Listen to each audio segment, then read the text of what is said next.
আচ্ছা দেখেন তো আমার কোনো টাকা নেই, আমার সামান্য কিছু টাকা আছে। আমার কোনো টাকা নেই বললেই চলে।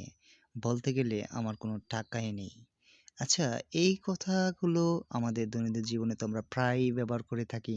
এই কথাগুলো কিন্তু দেখতে গেলে খুবই কঠিন কিন্তু আসলে এই কথাগুলোকে সহজভাবে উপস্থাপন করা যায় ইংরেজিতে। আজকে আমরা এই ধরনের হাজারো বাক্য কিভাবে গঠন করতে পারেন কিছু শব্দের মাধ্যমে সেই কৌশলটি দেখব।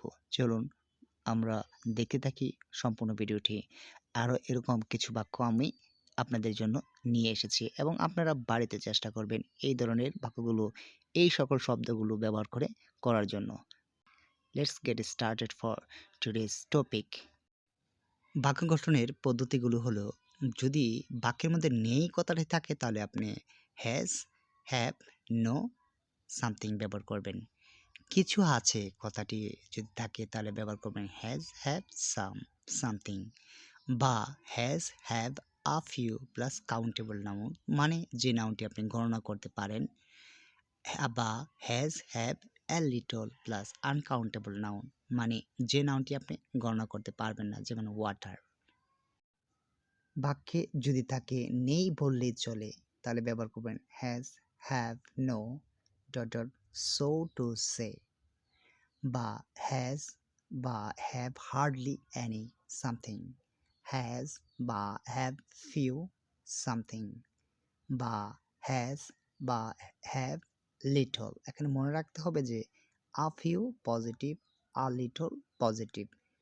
এ দিলে পজিটিভ হয়ে যাবে আর এ বাদ দিলে নেগেটিভ হয়ে যাবে। ক্রিয়া প্লাস না যদি থাকে তাহলে ব্যবহার করবেন হার্ডলি ইভার প্লাস ক্রিয়া বা সেলডম প্লাস ক্রিয়া। চলুন আমরা দেখে নেই এই ধরনের বাক্যগুলোকে এই ধরনের স্ট্রাকচার দিয়ে কিভাবে আমরা সহজে সুন্দর সুন্দর বাক্য গঠন করতে পারি। ভিডিওটি শেষ পর্যন্ত দেখুন, অনেক কিছু শেখার আছে। চলুন প্রথম বাক্যগুলো দেখে নেই। আমার কোনো টাকা নেই। নেই কথাটি আছে তাই আমরা ব্যবহার করব আই হ্যাভ নো মানি। আমার সামান্য কিছু টাকা আছে।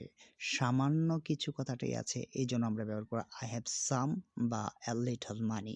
যেহেতু মানিটা এখানে আনকাউন্টেবল তাই আ লিটল বসেছে, সাম বসেছে। আমার কোনো টাকা নেই বললে চলে বা বলতে গেলে আমার কোনো টাকাই নেই এই কথাটিকে আমরা বলবো I have hardly any money অথবা I have no money so to সে।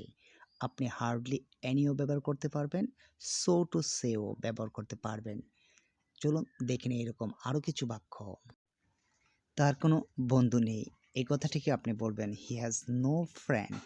তার অল্প কয়েকজন বন্ধু আছে, he has a few friends অথবা হি হ্যাজ সাম ফ্রেন্ডস।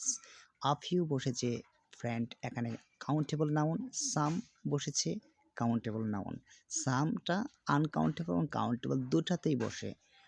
তার কোনো বন্ধু নেই বললেই চলে, এটাকে বলতে পারেন he has hardly any friends অথবা হি হ্যাজ ফিউ ফ্রেন্ডস অথবা he has no friends so to say. আপনি তিনটি ধাপে এই কথাটিকে ব্যবহার করতে পারেন। চলুন দেখে নিই আর কয়েকটি বাক্য বাকি পদ্ধতি দিয়ে। লাস্ট কিছু বাক্য, সে এখানে আসে না, সাধারণভাবে বললে he does not come hair.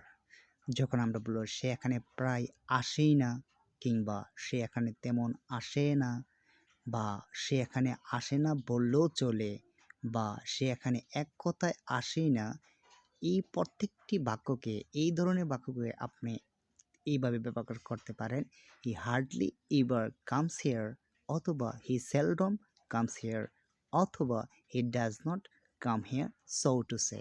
আশা করি এই পদ্ধতিগুলো ব্যবহার করে এখন থেকে আপনারা এই ধরনের যত বাক্য আছে আপনারা ইনশাল্লাহ ট্রান্সলেট করতে পারবেন।